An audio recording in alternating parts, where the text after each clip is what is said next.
자, 하나님이 우리를 구원하시기 위해서 예수 그리스도와 연합하게 하셨다는 사실은 이게 은혜 중에 은혜입니다.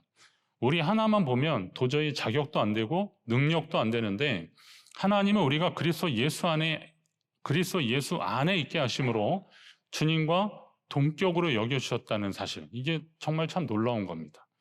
우리 개개인으로 보면 그만한 가치나 능력이나 그럴 만한 형편이 아닌데 예수 그리스도 안에 있게 하심으로 인하여서 주님과 동격으로 여겨주시고 그 주님이 하나님의 아들이시잖아요. 그 주님이 하나님을 아버지라 부를 수 있게 됐잖아요.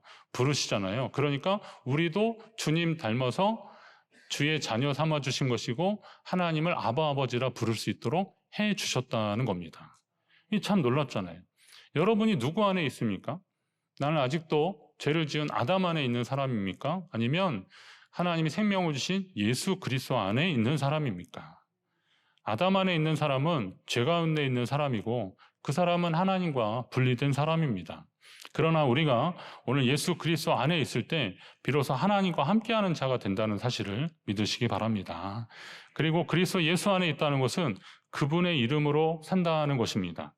여러분이 예수 안에 있으면 여러분을 통해서 주님이 영광을 받으시고요. 그리고 또 내 삶은 주의 백성, 하나님의 자녀로서의 삶이 되는 것입니다. 또 하나님의 자녀로 산다는 것은 또 책임이잖아요. 책임. 그러면 오늘 우리가 하나님의 자녀인데 이 땅에서 하나님의 자녀로 사는데 이름도 그리스도인이라고 하잖아요. 이게 크리스찬이잖아요. 예수님 이름 뒤에 TIAN 붙인 거잖아요. 그러면 이건 우리로 말하면 예수쟁이들인데 이 예수쟁이라는 사람들이 예수의 이름으로 사는 사람들과 동급인 거거든요.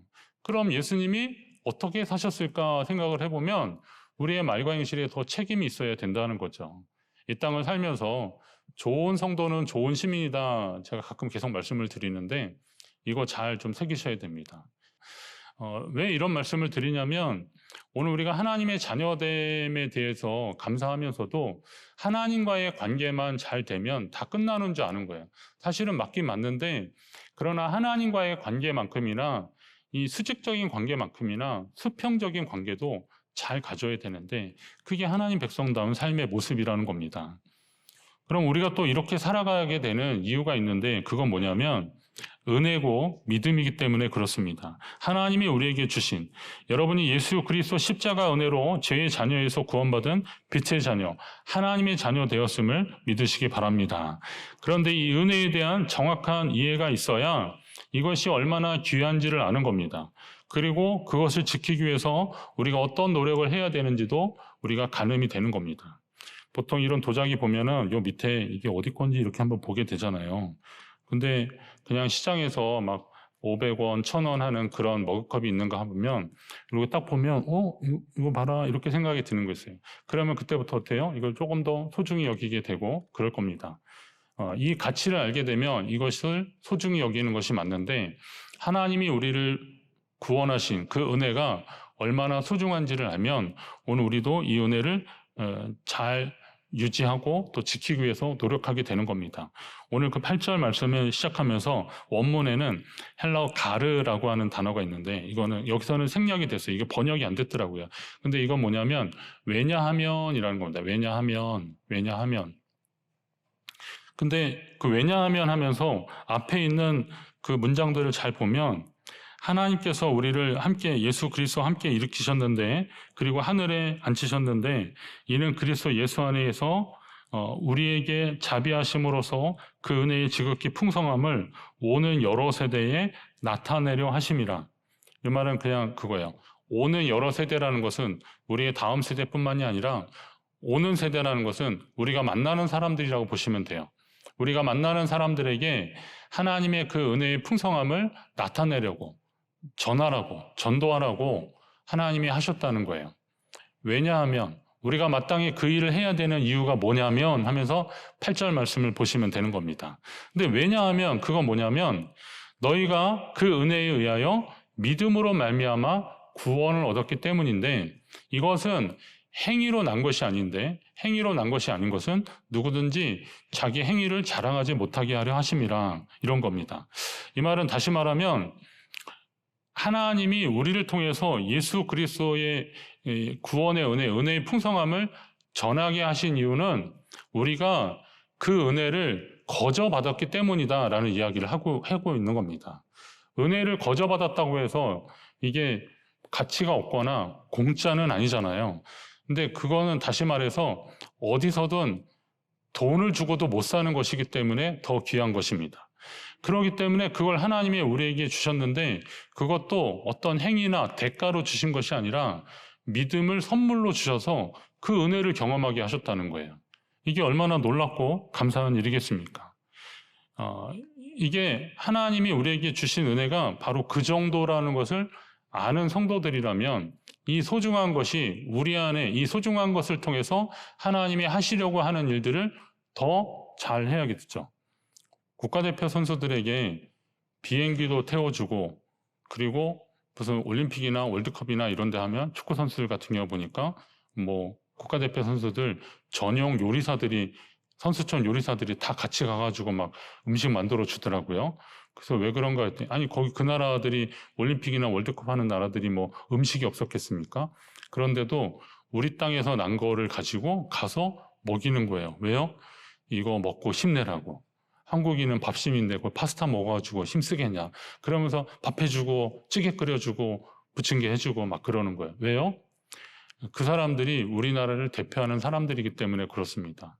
그러면 이제 국가대표 입장에서는 우리가 참 뭔데 이렇게까지 잘 해줄까? 그 말은 다시 말해서 이거 잘 먹고 힘내서 정말 힘을 다해서 죽으라고 운동하고 경기하라고 그렇게 하는 국민의 염원이 담겼구나라는 것을 아는 거죠. 그게 값으로 매길 수 있는 것들이 아니잖아요. 하나님이 우리에게 주신 게 그런 거더라고요. 우리에게 그런 소중한 선물을 주신 것이 뭐냐면 우리를 통해서 예수 그리스도가 드러나고 그 은혜의 풍성함을 나타내라고 그렇게 하라는 겁니다. 자, 그러라고 하나님이 우리를 예수 그리스도 안에서 불러주신 거예요. 예수 그리스도 안에서 우리를 주의 자녀 삼아주신 겁니다. 그러면 여러분이 그 은혜를 소중히 여기시고 주님과 함께 하시기를 간절히 바랍니다. 이걸 이걸 잊어버려야 정신을 차려서야 되겠습니까? 이게 뭐 꼭 가족의 소중함이 가족이 없을 때 느껴진다 뭐 이런 말 하는데 여러분 가족의 소중함을 가족이 없을 때 느끼는 것보다는 가족과 함께 하면서 느끼는 게 얼마나 좋습니까? 성도들도 마찬가지잖아요. 내 옆에 있는 사람들 그가 없어야 든자리 몰라도 난자리 난다 뭐 이런 얘기인데 허전하기 때문에 그러긴 하겠지만 없어야 하는 것은 좀 아쉽지 않습니까? 이왕이면 하나님이 우리에게 주셨을 때 더 감사하면 그 은혜가 더 확실해지고 그것을 통해서 하나님이 우리에게 원하시는 게 뭔지를 알면 그에 더 맞는 삶을 살게 되는 겁니다. 오늘 우리가 어떤 은혜를 가지고 살고 있는지를 새겨보시고 감사하십시오. 제가 5월, 6월이 계절 중에 제일 좋다고 특별히 강원도에 와서 제가 강원도는 지금 30년 넘게 살고 있거든요. 그런데 제가 느끼는 게 그거예요. 강원도에서 하나님이 제게 주시는 것은 5월, 6월이다. 이 푸르름 때문에 그렇습니다. 이 푸르름은 겨울에 그 삭막함이나 이런 거 있잖아요. 거기에 아주 굉장히 대조적인데 그 푸르름이 주는 이 편안함과 안정감들이 있습니다. 하나님이 우리에게 주시는 것들의 소중함, 이것을 감사함으로 받아들이면 이 속에서 더 힘을 내고 그리고 주님과 동행하면서 살게 되는 겁니다. 그러니까 하나님이 여러분에게 주신 것을 교만해서 어디 가서 이렇게 막 자랑하는 것보다는 오히려 구원은 자랑이 아니라 겸손의 계기다라고 제가 말씀하는 이유도 이거예요. 구원은 자랑할 일도 자랑할 일이지만 어떻게 보면 하나님이 나 같은 죄인을 구원해 주셨습니다라고 하는 그런 계기가 되도록 해야 되는 겁니다. 구원 얻는 믿음이 하나님의 선물이고 사람에게서 난 것이 아니라고 행위에서 얻은 것이 아니라 하나님의 선물이라고 강조하신 이유는 이게 자랑하지 못하게 하려고 아무리 생각해도 우리의 행위로 하나님을 만족시킬 수 없잖아요. 아무리 완벽해도 주님 앞에서 완전한 사람이 없지 않습니까? 그런데 우리가 예수의 피를 의지하고 하나님 앞에 섰다는 것만으로도 하나님은 우리를 죄 없다 하시더라고요. 그게 예수 그리스도 안에 있는 사람들을 보시는 하나님의 마음입니다. 그래서 그 구원을 은혜라고 하고 하나님의 선물이라고 하는 겁니다. 그렇다면 우리는 하나님을 높여드리고 하나님은 높여드리고 우리는 더욱 낮아지고 겸손해야 되는 거죠. 구원은 자랑이 아니라 우리가 더 겸손해지는 계기가 된다는 것도 이것입니다. 하나님이 교만한 자를 물리치고 겸손한 자에게 은혜를 주신다 그랬습니다. 그러니까 겸손은 구원의 은혜를 더 견고하게 하는 겁니다.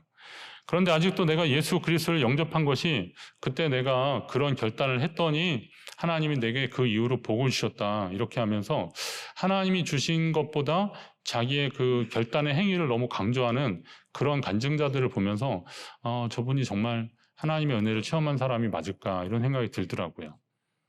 하나님이 그때에 그럴 만한 기회를 주셨고 그런 만한 상황들을 만들어 주셨기 때문에 내가 하나님의 자녀 되었다는 겁니다. 저도 자라면서 하나님을 만나는 결정적인 계기들이 몇 번 있었습니다. 모태신앙이기 때문에 꾸준히 교회 안에 있었지만 그러나 제가 기도하는 가운데 하나님을 뜨겁게 만나는 경험들이 있었습니다. 근데 그조차도 제가 뭘 더 잘해서 얻은 게 아니더라고요, 보니까. 하나님이 그때 내 옆에 더 뜨겁게 기도하는 사람들을 붙여주신 거고 또 저의 영혼을 사랑하는 마음으로 저를 위해서 안타깝게 기도하는 분들이 계셨기 때문에 그래서 하나님이 저를 이 자리까지 이끌어 주신 것이다 라는 겁니다. 여러분 개개인도 한번 생각을 해보십시오. 여러분이 뭐가 특별하고 특출나서 그래서 하나님이 여러분을 이 자리에 인도하신 게 아니라는 거예요. 여러분을 사랑하시는 하나님이 여러분 옆에 누군가를 붙여주신 거예요. 부모님을 붙여주시기도 했고 친구를 붙여주시기도 했고 이웃을 붙여주시기도 했고 직장 동료를 붙여주시기도 한 거예요. 또 학교의 선생님을 또 붙여주시기도 했고 초등학교 때 저희 6학년 때 우리 담임 선생님이 그쪽 감리교회 권사님이셨는데 남자 권사님이셨는데 이분이 정말 신앙적으로 아이들 요즘같이 그러면은 교육청이 다 고발한다고 그러더라고요. 예전에는 찬양하고 기도하고 그리고 밥 먹고 그랬어요.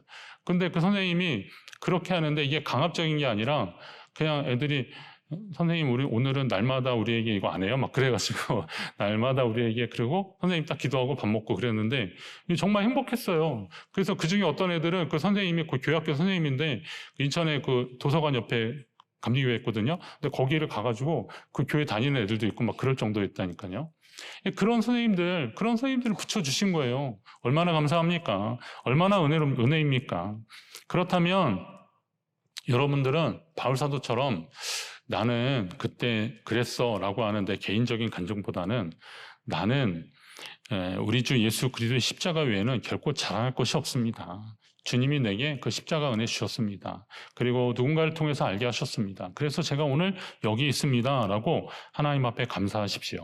그리고 그 은혜를 경험한 사람들이라면 오늘 하나님이 우리에게 주시는 그 은혜의 결과물들을 여러분의 삶을 통해서 만들어내셔야 되는데 우선은 첫째는 복음을 전하는 일들을 하셔야 되고요. 두 번째는 예수 그리스도의 삶을 그분의 인격을 닮아가는 삶을 사셔야 되는 겁니다. 그리스도, 구원받은 성도가 예수 그리스도 안에 있는 사람들이라고 했지 않습니까? 그러면 더 나가서 예수 그리스도 안에 있는 성도는 예수 그리스도로 인하여서 연합된 존재라는 것도 알아야 됩니다. 주 안에서 연합하는 것, 하나 되어야 한다는 겁니다.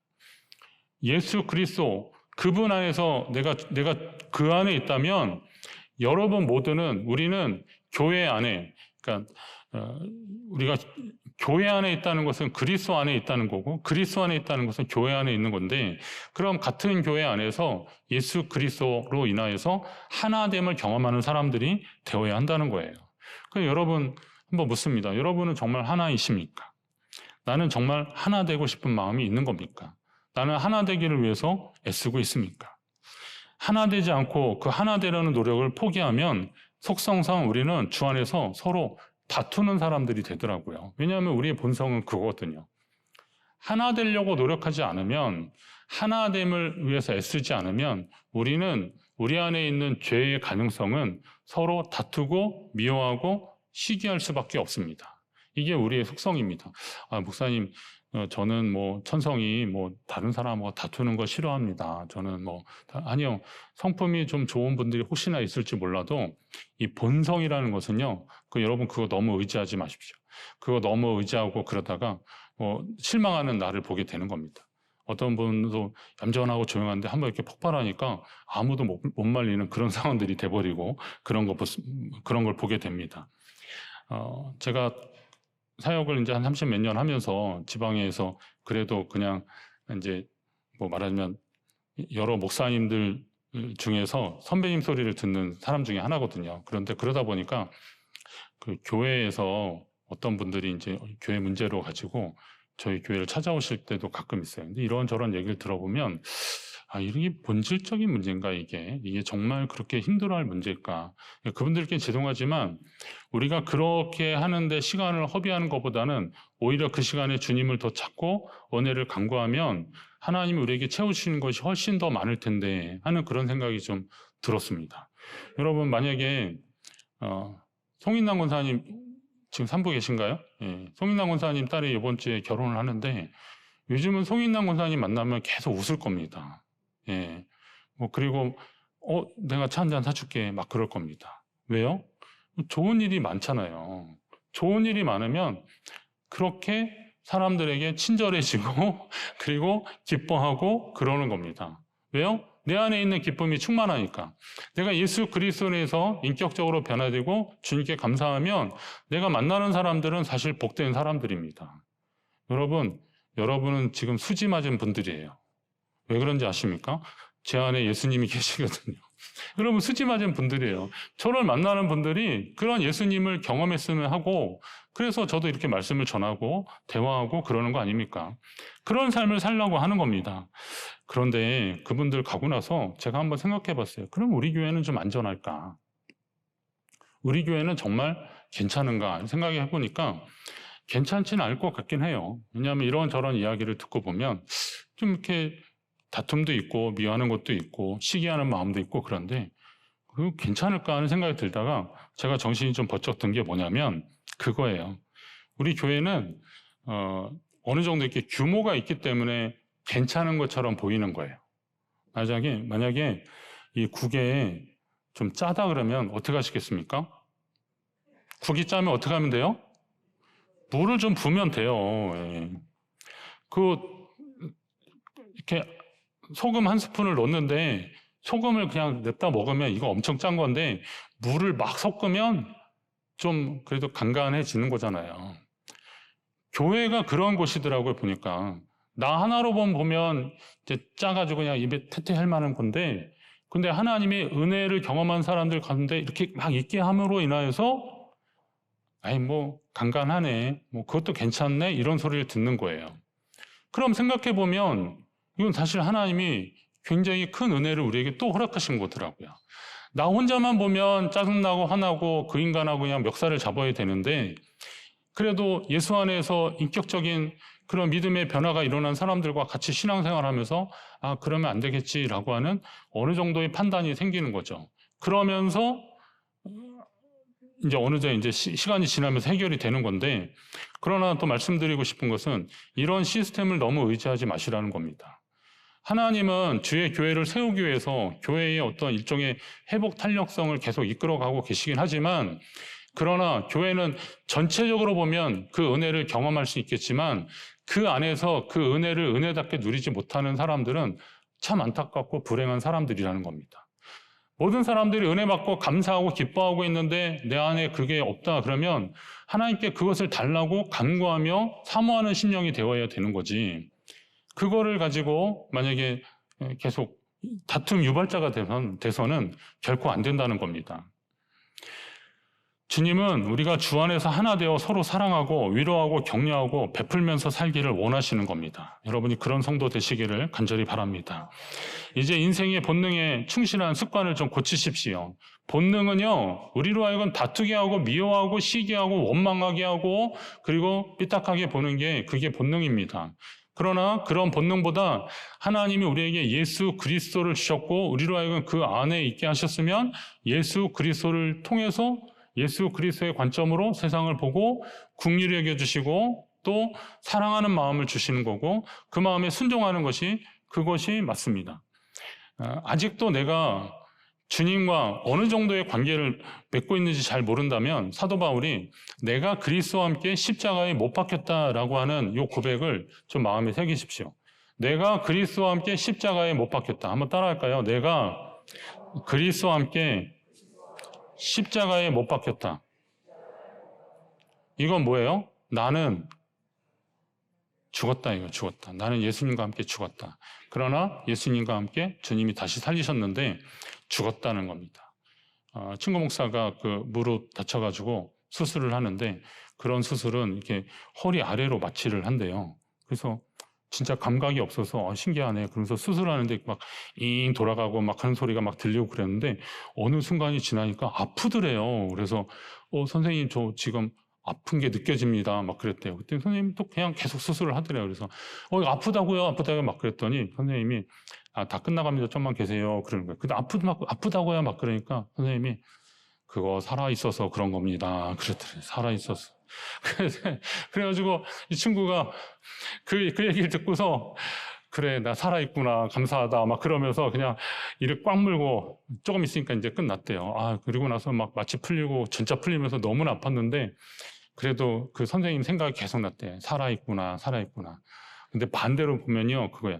예수 안에서 아직 죽지 않은 인간은 자꾸 느끼는 거예요.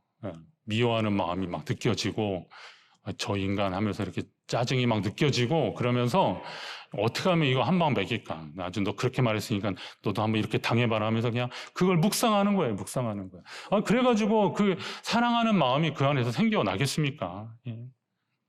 사단은 우리를 어떻게 하든 하나님에게서 떨어뜨리려고 하는 겁니다. 우리의 삶이 하나님과 상관없도록 계속 우리를 이끌고 가고 있더라는 거죠. 제가 목사 초년병 때요. 임종하는 어느 권사님 계셔서 가서 이제 기도해 드리려고 이렇게 하는데 그거 이제 마지막에 이렇게 확인하고 그러잖아요. 권사님, 예수님 잘 믿고 주님 앞에 가시는 거 믿으시죠? 그리고 뭐 그랬더니 글쎄요. 제가 기도해 드릴게요. 그랬더니 가라는 거예요. 깜짝 놀랐어요, 제가. 아니, 평생을 그렇게 새벽 기도하시고 예배 잘 드린 권사님이 그러시는 거예요. 저도 저지만요. 그 딸이 더 놀랐어. 엄마가 마지막에 예수님을 부인하는 거야. 이걸 어떻게 해야 돼? 그래서 제가 그냥 모른 척하고 제가 기도해 드릴게요. 그래서 기도하고 나왔는데 제가 하나님께 이 부분에 대해서 많이 묵상했어요. 하나님 이거 어떻게 된 겁니까? 설마 그 권사님이 그래서 누구 예정론처럼 청함을 받은 사람은 많지만 택한 사람은 없다. 이렇게 안 된다. 이렇게 이걸 받아들여야 됩니까? 근데 저는 그게 아닌데 그러다 하나님 제게 주시는 마음이 있었어요. 그거는 그 할머니 권사님이 치매 기운 가운데 하신 얘기지 그건 그분의 본심이 아니야. 그게 그분의 본심이 아니야. 그런데 사단은 그 딸을 황당하게 만드는 거야. 그 딸을 허탈하게 만드는 거야. 아니 우리 엄마가 평생 그렇게 했는데 이 딸은 약간 좀 믿음이 왔다 갔다 하는 친구인데 그런 딸이었는데 우리 엄마가 평생 그랬는데 마지막에 그러더라. 믿음 다 필요 없다. 이렇게 말하라고 사탄은 자꾸 우리를 그렇게 그래로 인도하는 거예요. 그러니까 우리가 영적 싸움을 해야 되는 게 바로 그런 거죠. 흔들리지 마시고 나는 누가 뭐래도 예수 그리스도 예수 안에 있는 사람이다라는 고백을 여러분으로 하도록 하나님 우리에게 원하고 계시는 거예요. 오늘 이런 설교 말씀을 통해서도 다시 한번 여러분이 있는 그 자리가 어딘지를 좀 좌표를 확인하시라는 거예요. 그리고 예수 안에 있는 그리스도 예수 안에 있는 자라는 것을 확인하는 것이 뭐 동경매, 부기매 이 정도의 좌표 정도가 아니라 나의 말과 행동을 보면 안다는 거예요. 그걸로 확인하라는 거예요. 정말 나의 말은 주님을 닮아가고 있는가? 나의 행동은 주님을 따라가고 있는가? 한번 해보십시오. 안 되면 흉내라도 내보려고 해보세요. 그럼 어느새 닮아가고 있는 거 아닙니까? 우리 안에 그리스도 예수 안에 우리 안에 예수 그리스도가 계시다면 내가 예수 그리스도 안에 있다면 이 일은 분명히 가능할 것입니다. 여러분 모두가 우리 교회가 우리 공동체가 그리스도 예수 안에 있다는 사실을 확인하고 또 확인하고 그 가운데서 주님 만나고 기쁨으로 감사함으로 살아가시고 혹시나 우리의 본능을 자극해서 우리를 어지럽게 하고 주님에게서 멀어지려고 하는 그런 것들이 와도 영적 싸움에서 예수 안에 있는 여러분들이 승리하시기를 주님의 이름으로 축원합니다.